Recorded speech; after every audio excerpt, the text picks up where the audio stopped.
Kabongers, ayan for today's video, sasakay tayo sa e-bus na tinatawag. Ayun, ayan, electronic bus baka mo. Ayan, so dito tayo sasakay because we want to experience this aircon and very affordable. Kasi pareho lang yung presyo niya sa, yung pamasahe niya, yung fare niya, pareho lang po sa normal na jeep.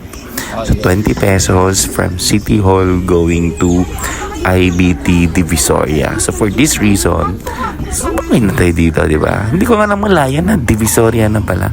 So kasi meron tayong pinuntahan, kaya dito tayo sumakay. So nag-video tayo along the way. So kung ano yung mga napangyayari, ha? Tapos take note, meron pa silang free wifi on board. At saka hindi tayo naka-access kasi nakalagay doon no internet connection. Ayan, so nakalagay doon meron siyang password, ganyan.